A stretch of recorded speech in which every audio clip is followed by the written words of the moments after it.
আসসালামু আলাইকুম ভিউয়ার্স, আমরা আজকে অষ্টম শ্রেণীর জীবন ও জীবিকা বইয়ের 58 পৃষ্ঠার সমূল্যায়ন যে অংশটি রয়েছে সেই অংশের নমুনা সমাধান দেখে নেব।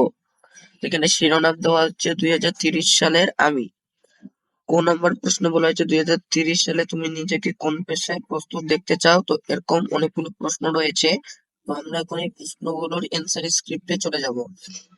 কোন নাম্বার প্রশ্নটি ছিল 2030 সালে তুমি নিজেকে কোন পেশার জন্য প্রস্তুত দেখতে চাও। উত্তরে আমি লিখেছি 2030 সালে আমি নিজেকে আর্টিফিশিয়াল ইন্টেলিজেন্স ইঞ্জিনিয়ার পেশার জন্য প্রস্তুত করতে চাই। আর তোমরা যেগুলো এর আগের সেশনে পেশা বেছে নিয়েছিলে তোমরা সেই পেশাটির নাম এখানে দিবা। তারপরে উক্ত পেশায় কাজ করার জন্য তোমার কি কি প্রযুক্তিগত দক্ষতার প্রয়োজন হবে বলে মনে করছো।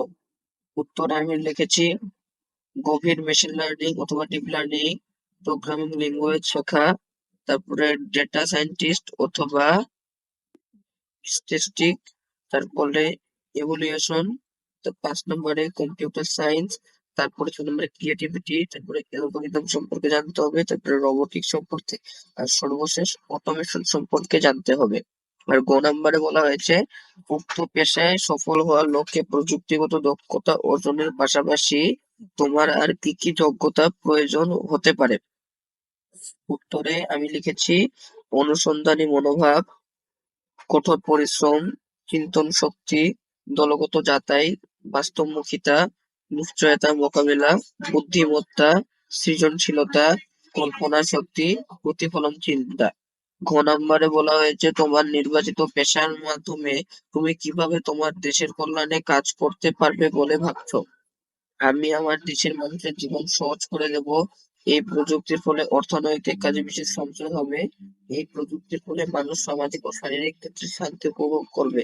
কেননা এটি মানুষের জীবন কিভাবে সহজ করবে, মানুষ যদি প্রোগ্রাম করে রোবটকে বা আর্টিফিশিয়াল ইন্টেলিজেন্সের মাধ্যমে রোবটকে বলে দেয় যে তুমি এটি করতে থাকবা, তাহলে কিন্তু তার অনেক সুবিধা হবে কাজ করতে। তাছাড়া অর্থনৈতিক কাজে সঞ্চয়, বিভিন্ন কর্মচারী বা দিনমজুরকে যদি আমরা কাজে রাখি তাহলে তাদের প্রতিনিয়তই আমাদেরকে অর্থ দিতে হয়, কিন্তু আমরা যদি আর্টিফিশিয়াল ইন্টেলিজেন্স মাধ্যমে এই কাজটি করে নিই তাহলে শুধু আমাদের বিদ্যুৎ প্রয়োজন, অর্থের কোনো প্রয়োজন না। আর তেমন বিদ্যুৎও প্রয়োজন হবে না যতটা একটা মজুরি যে আর্থিক যেই বেতনটি সেটির মতন।